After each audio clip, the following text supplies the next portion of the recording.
Okie doke. Hi, I'm Beck Lane, and this is Catalyst and Company. Catalyst and Company, where we're catalysts in each other's lives, as well as our own. And we work at being the artists we've always wanted to be. Sorry, I think you'll be able to hear it. I've been really, really sick again the past few days. Saturday, I went to an event, and I had gotten so excited and so worked up that I pushed my system into overdrive. And I've been having I've been having issues since, well, for a long time, but in October, as you may or may not know, I ended up in the hospital and almost died. And I've been going through, I get better, and then boom, I'm back. And then I get better, and then boom, I'm back. And so I went through one of the booms again the past couple days. Anyway, regardless, behind me, so you're going to hear it, and I apologize, but I think in a little while, just to help keep me on track, I'm going to be doing a studio meet in another state. That's where I'm painting live, and I don't think there's going to be much talking because it hurts too much, and I get too tired. But we're gonna work on this. So anyway, this weekend I went to an event at the Sarasota Museum of Art, and Jerry Saltz was there. And Jerry Saltz is someone I don't agree with all the time. He's an art critic out of New York. He writes for New York Magazine and Vulture. His wife is one of the senior editors of the New York Times art section. Of the New York Times art section. So I follow them, but I follow Jerry specifically because he doesn't talk like an art critic. It's not from this lofty perch where he's judging. He writes about art sometimes in such a way that you can feel it, where you feel the connection. There's not the disconnect of where artist is being judged. It is a connection of a true understanding of what it is to be an artist, because he's a writer. He's actually a Nobel Prize winning writer. So I went to see him, and I completely geeked out. I just utterly and completely geeked out. Sat in the front row over to the right, and just poof, because I wanted to make sure that I could physically see him. And I really wanted to be there. I'm like the kid with their hand up in the front of the class, calling me. I've waited years to meet him, and we've almost crossed paths a couple times, and then we haven't, and then we did. And so if you go to my Instagram page, Instagram and Facebook page, you'll see pictures of me at the book signing where Jerry was very gracious and kind. I brought him a print that I had made because I said to him, I don't want anything. This is to say thank you for the Alice Neal article you wrote. And if you haven't read it, look it up, Jerry Saltz, Alice Neal. It's about the exhibit at, oh my God, now it just went out of my head. Is it MoMA? Oh my God, it just went out of my head. Anyway, it was about the Alice Neal exhibit that was held a couple of years ago. And it's an article that touched me deeply because he was speaking as someone who truly and honestly understands art from the inside out. Most of the time on his Instagram account, it's dick pics. Look at this piece of art with gigantic penises and stuff like that, which I don't really appreciate it at all. I just think it's kind of weird. But anyway, I got his book. It is signed, and I've been able to skim a few pages, but as I said, I've been very sick, so it's been hard for me to do anything the past couple days. But what I've read is complex in its simplicity. And that's one thing that I really, really appreciate about Jerry Saltz, is he writes about complex issues, but with a simplicity. It's his style, this is going to sound really condescending, but his style could almost be described as blue collar. And I appreciate anyone who isn't is speaking to me from an academic level, a level where, they've got to talk over your heads. to make themselves feel better, is what I am assuming, and see how smart I am. This guy is obviously very, very smart, and but he doesn't need to proclaim it in every single word, in every single sentence, in every single paragraph. He wants you to engage with the artwork and engage with what it is to be an artist. And he speaks to artists a lot, and some of it I just don't care about, especially when he says, just get to work, you big babies. I don't feel that's a reflection on artists as much as the author himself. But there we are, because he seems to he talks about struggling to write. He calls himself a failed artist, because when he went to college, he burnt himself out. He focused on one tiny little venue, and we've all done this, where we just narrow our gaze down to this one tiny thing, and we decide that that's what our artwork is going to be, and it will define us, and we're going to follow that track, and then we burn ourselves out. I remember when I was in college, I was emotionally and mentally, I was all over the place, and physically I was free for the first time, like you are in college, but I had always been belittled and maligned, so I didn't know what to do with myself. You're coming from a place of utter and sheer fear, where you've just been surviving to survive mentally and emotionally, and then you're thrown into art school, or you put yourself in art school, where you have to survive. You have to truly survive. You have to,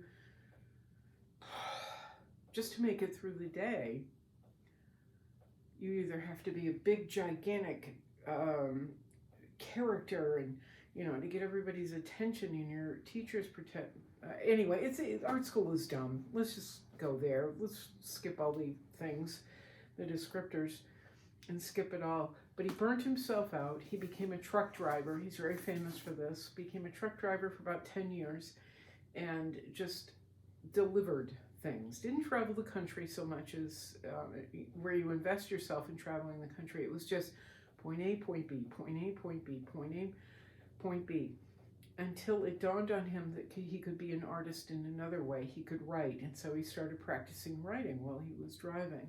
And then eventually he became an art critic, because he does understand art, and he does love art. And he's in like one of the greatest cities in the world for art. He's in the middle of Manhattan. So if you get a chance, I do recommend this book. What I've read so far, I do recommend. Most of the books about art, I don't really care about. I think they're awful. But what I've read so far, I think it is well worth the investment. Now at this event, as I said, I got very excited, and I cannot contain myself when I try to. I try really hard, but when I get excited, I get excited. And I'm like a Labrador and a 5-year-old all wrapped into one. And I was, chit-chatting with people, and people were coming up and chit-chatting with me, which always shocks me. And I'm not terrible around people, I just get very nervous. And so I get more excited and more nervous, and it just, as a hamster wheel. By the time I had gone in and sat at the lecture, I had already met a whole bunch of people. I had given out my brochure to a bunch of people. And then at the end of the lecture, we got to go over to the book signing. And by the time I hit the line, I was a laser show unto myself. Just like, oh my God. But I met some art collectors and philanthropists while I was in line, so I kind of contained the crazy just a tad.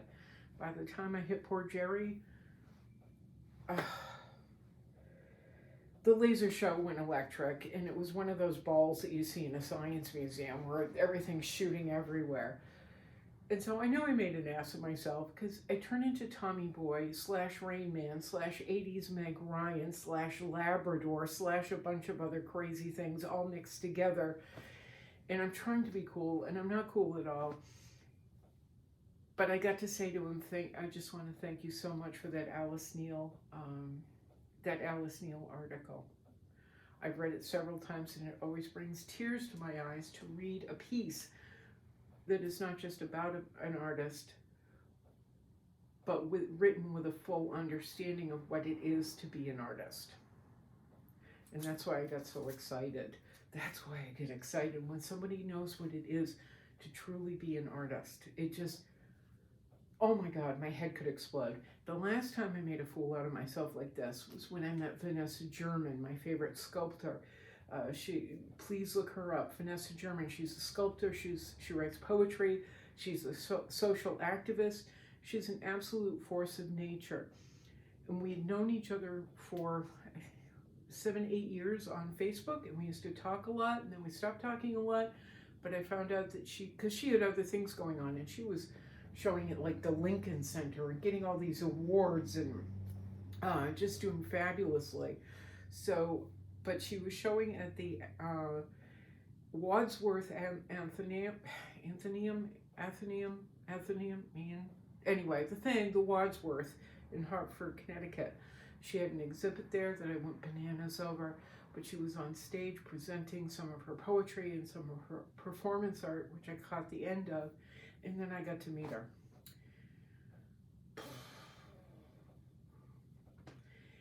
And this is what I did. Oh my God. So she's standing right in front of me, and I've waited years to shake her hand and say, Vanessa, it's really lovely to meet you. I appreciate your artwork. I really appreciate your artwork, blah, blah, blah.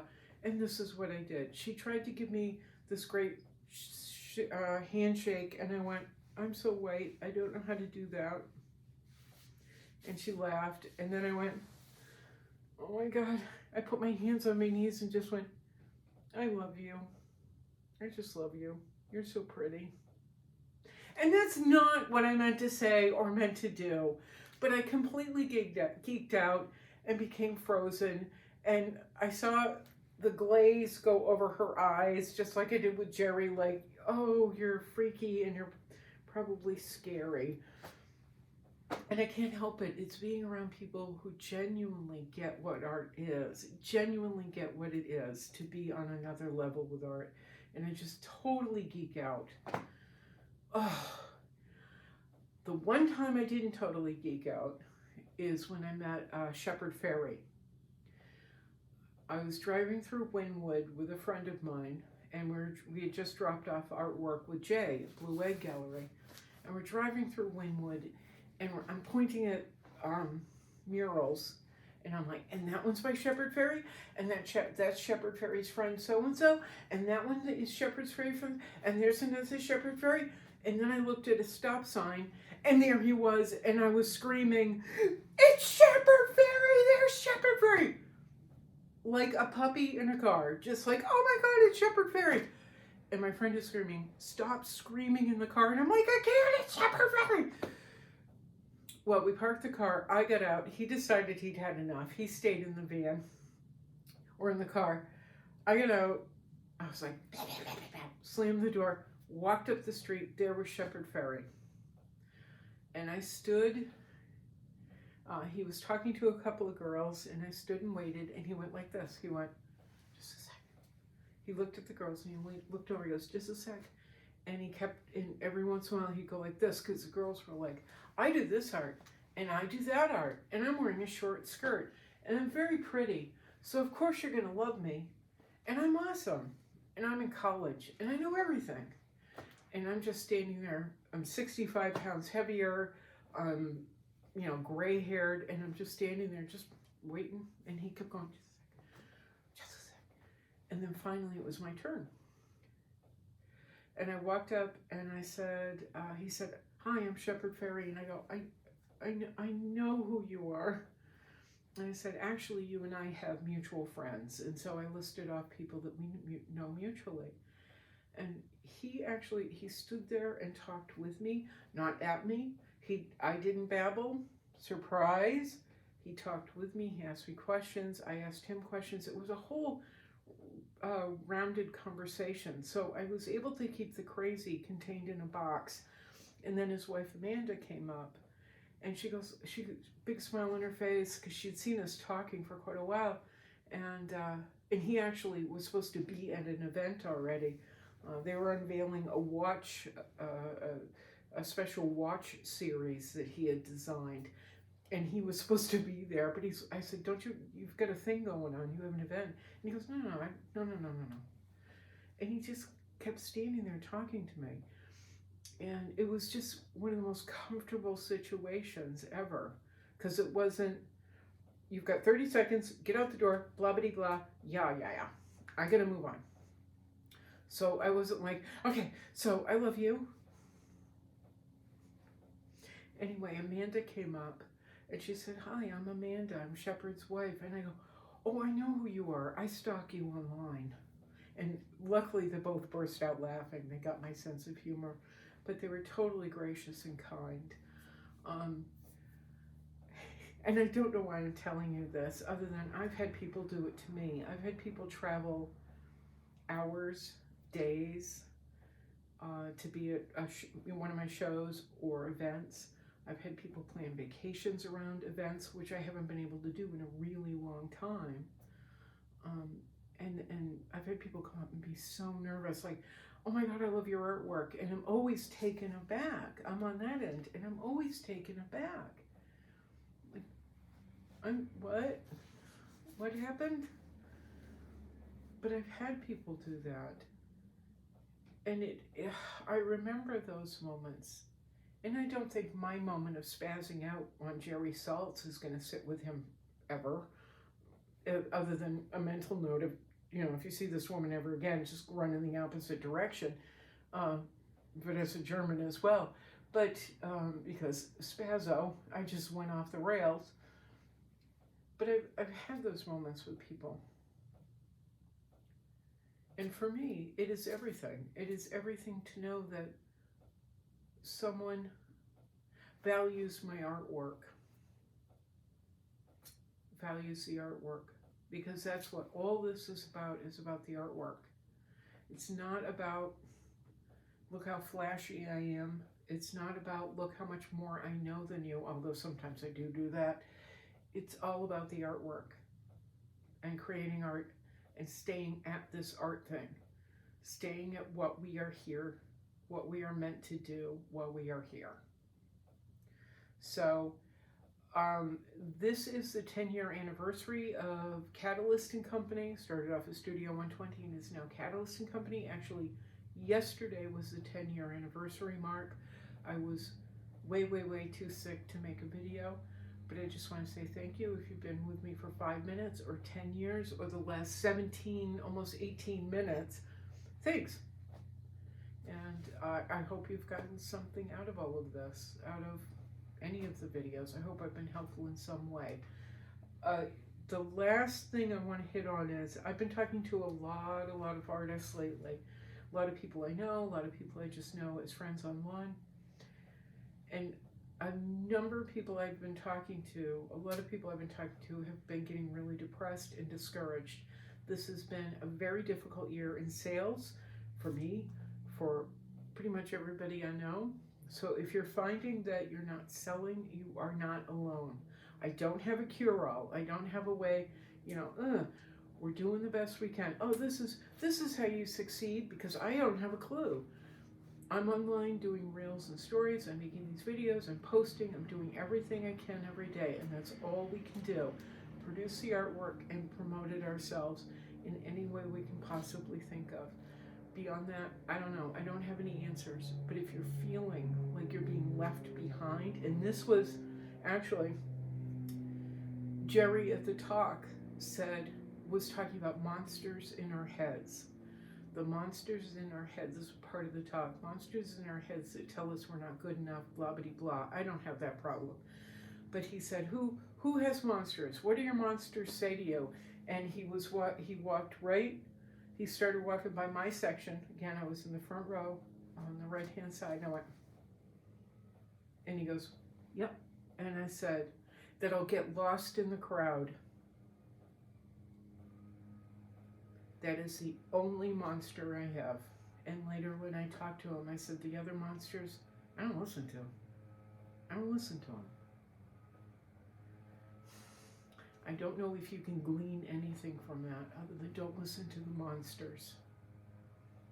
And I may get lost in the crowd like everybody else, but we're just going to do our best not to get discouraged, not to get too down, and we're going to hang in there together. All right, it's 2023, 10-year anniversary, blah, blah, blah. Let's put our best foot forward. La la. End. The end. Ta-da. We're going to try not to spaz out every time we see, or derail every time we see an artist we really, really appreciate. Do our best. I'm just not good at this. I'm not good around people. All right, ready? Here we go. Carrie, I miss you. Happy 2023, my friend. All right, ciao. Meow, meow, meow.